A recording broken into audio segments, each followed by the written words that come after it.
నమస్తే అండి, నా పేరు డాక్టర్ రజా ఎండి హోమియో.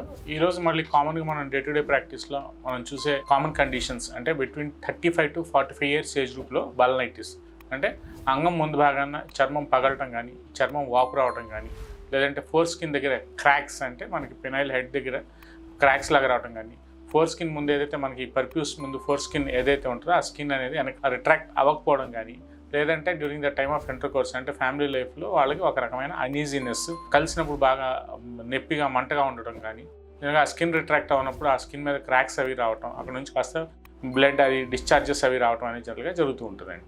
సో ఈ కండిషన్ మనం బాలనైటిస్ అంటూ ఉంటాం. సో ఈ బాలనైటిస్ అనే కండిషన్ ఏంటంటే జనరల్గా కామన్గా ఎవరిలో ఎక్కువగా కనిపిస్తూ ఉంటుంది. So first and foremost thing ఏంటంటే డయాబెటీస్ అంటే చక్కెర వ్యాధి ఉన్న వాళ్ళలో ఎక్కువగా ఈ బాలనైటిస్ కండిషన్ అనేది కనిపిస్తూ ఉంటుంది.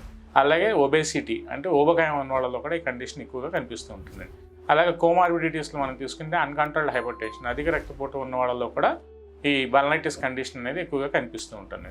సో కామన్గా ఏంటంటే మనకి ఆంధ్ర రీజియన్లో మనకి వైట్ రైస్ కన్జంప్షన్ ఎక్కువగా మనకి హ్యాబిట్ ఉంటుంది కాబట్టి ఈ షుగర్ లెవెల్స్ అంటే బ్లడ్ షుగర్ లెవెల్స్ ఎవరికైనా సరే ఈ రోజుల్లో ఒక 35 ఇయర్స్ ఏజ్ గ్రూప్ దాటిన వాళ్ళకి ఈ మనకి ఆంధ్ర రీజియన్లో ఈ షుగర్ కన్జంప్షన్ అంటే రైస్ కన్జంప్షన్ ఎక్కువగా ఉండటం వల్ల, లేదంటే స్వీట్స్ ఎక్కువగా తినడం వల్ల జనరల్గా బ్లడ్ షుగర్ లెవెల్స్ అన్నీ పెరగటం, యంగేజ్లోనే ఎర్లీ డయాబెటిక్స్ అయిపోవటం, HbA1c లెవెల్స్ అన్కంట్రోల్డ్గా ఒక 9-10 HbA1c అంటే యావరేజ్ రీడింగ్ తీసుకుంటే 3 monthsది ఒక 8-9 పాయింట్స్ వరకు మనకి HbA1c కూడా కనిపిస్తూ ఉంటుంది. ఇట్లాంటి కండిషన్స్లో కూడా ఏంటంటే ఈ బాలనైటిస్ అనేది చాలా కామన్గా వీళ్ళల్లో మనకి ఫ్రీక్వెంట్గా చాలా ఎక్కువగా కనిపిస్తూ ఉంటుంది. సో దీని గురించి ఎక్కువగా కంగారు పడిపోతూ ఉంటారు. సో వీళ్ళకి ఒక రకమైన అనీజీనెస్, ఒక రకమైన డిస్కంఫర్ట్ అనేది బాలనైటిస్లో ఎక్కువగా కనిపిస్తూ ఉంటుంది.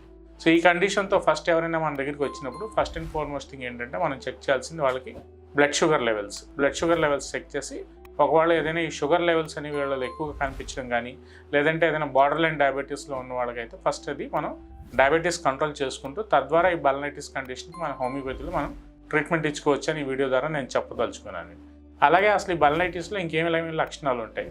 దీంట్లో ఏంటంటే మూత్రం పోసేడు, మంట, బాగా ఒక రకమైన నీసు వాసన, అఫెన్సివ్ ఫౌల్ స్మెల్లింగ్ డిశ్చార్జెస్ అని చెప్తూ ఉంటాం. అంటే ఒక రకమైన చేప వాసన కూడా, అంటే ఒక ఫిల్దీ డిశ్చార్జెస్ లాగా, ఫిల్దీ ఓడర్ లాగా కూడా మనకి యూరిన్ పోసేటప్పుడు ఈ జనరల్గా ఈ బాలనైటిస్ కండిషన్స్లో ఎక్కువగా కనిపిస్తూ ఉంటుంది. సో ఇట్లా వాష్రూమ్స్కి వెళ్ళి వచ్చిన తర్వాత కూడా కొంతమంది ఈ స్మెల్ వల్ల తర్వాత నెక్స్ట్ వాళ్ళు కూడా కొద్దిగా రకమైన అఫెన్సివ్నెస్ వల్ల కొద్దిగా అనీజీగా ఫీల్ అవుతూ ఉంటారు. సో ఈ కండిషన్స్ ఉన్నవాళ్ళు జనరల్గా ఈ బాలనైటిస్ ఉండొచ్చు. అంటే ఈ క్లినికల్గా ఈ కండిషన్ వాళ్ళలో ఎక్కువగా కనిపిస్తూ ఉంటుంది.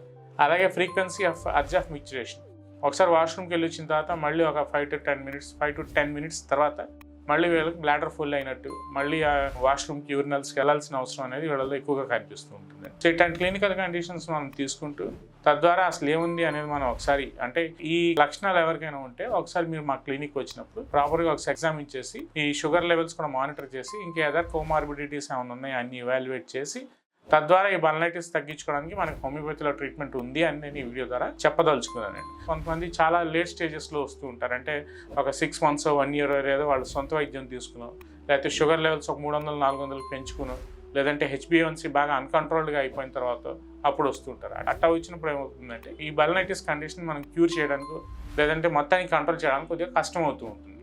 సో అదే ఎర్లీ స్టేజెస్లోనే మన దగ్గరికి క్లినిక్ అప్రోచ్ అయితే మనం ఎర్లీ స్టేజెస్లోనే ఈ కండిషన్ మనం హోమియోపతి మెడిసిన్ ద్వారా ట్రీట్మెంట్ చేసుకుంటూ గ్రాడ్యువల్గా ఒకవేళ వాళ్ళు డయాబెటిక్ అయితే షుగర్ లెవెల్స్ని మానిటర్ చేసుకుంటూ మనం ట్రీట్మెంట్ చేసుకుంటూ ముందుకెళ్తే with in short period of టైమే ఎటువంటి సర్జరీస్ అవసరం లేకుండానే మనం తగ్గించుకోవచ్చు అని ఈ వీడియో ద్వారా నేను మన వ్యూవర్స్కి చెప్పదలుచుకున్నానండి.